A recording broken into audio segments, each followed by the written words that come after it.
Hello everyone, it's NotaNoobPat and welcome to Perk Review. Today we are taking a look at the level 35 Yun-Jin Lee perk, Smash Hit.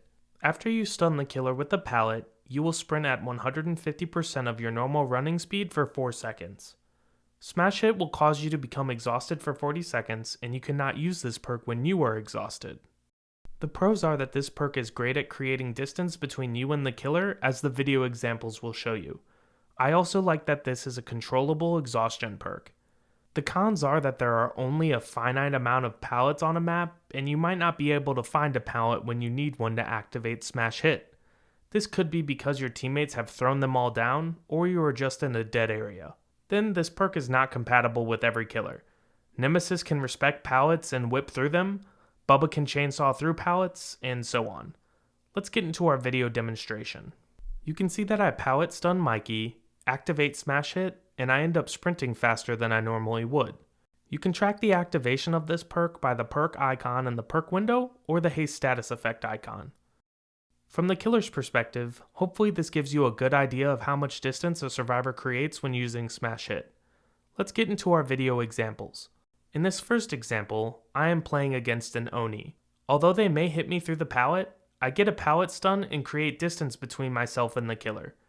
You can see just how far I end up getting away, and I eventually escape the chase. Later on, the Oni is slugging. While he is in fury and I am risking being down through a pallet, I do end up getting another stun in, and I am going to escape yet again. This is the first time you are going to see an inopportune pallet to activate this perk on. I am stuck in the garage, and I don't know where the window vault is at in the next room. I do get the stun in, but I panic and I double back. When the Oni eventually breaks the pallet, I run out and realize the window was right there. So I actually would have been fine if I did end up stunning and running. After coming out of the basement, the Oni is going to walk right into a pallet, and for the final time this match, I get a Smash Hit activation and create distance. This was an ideal game of using this perk. Now let's move into more up and down gameplay using this perk. First off, I am facing a Bubba. Trying to pallet stun a Bubba can be a bit risky, and Bubbas tear through pallets during a match, so I know Smash Hit activations will be at a premium. I completely whiff the first pallet throw, and then it gets even worse. I actually register a pallet stun, but Smash Hit does not activate. Fortunately, I get to the next pallet, the perk activates, and I'm able to get out of there. However, I burned 3 pallets in the process of getting 1 Smash Hit activation.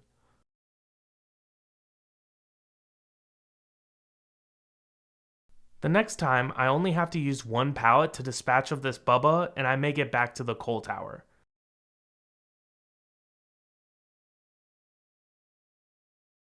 However, I want to make a note for you.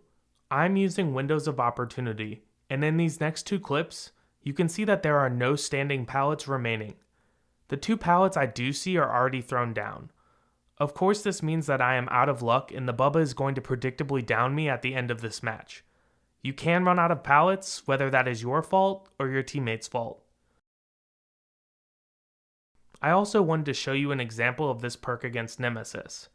Not only can the Nemesis whip through pallets, they can also hit you over select environments, so getting a Nemesis to be hit by a pallet is a bit of a challenge. I want to finish on this point. Sometimes you are just in a pallet dead zone, like where I am at on Cold Wind.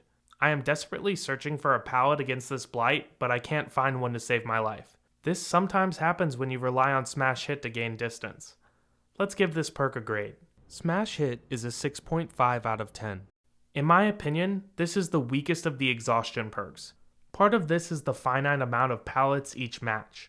Say what you will about not being able to find a locker with head on, a vault with lithe, or being exhausted on the ground with dead hard, you have no control over pallets. You could have teammates in solo queue that are dropping them for the killer like candy and not be able to activate this perk once in a match. Also, what happens if you face a Nemesis and they just whip through pallets, or you go up against a Bubba that shreds through pallets like I showed you? Ultimately, the ability to create so much distance does make Smash Hit a decent perk, which is why it got a 6 out of 10. However, it should be noted that it clearly falls short of all the other exhaustion perk alternatives. Thank you guys so much for watching. I hope you enjoyed this video. If you did, make sure to leave it a like. If you want to check out more Perk review, make sure to look for the links in the description and visit my channel to subscribe. I also stream twice a week on Twitch if you want to stop by. Take it easy.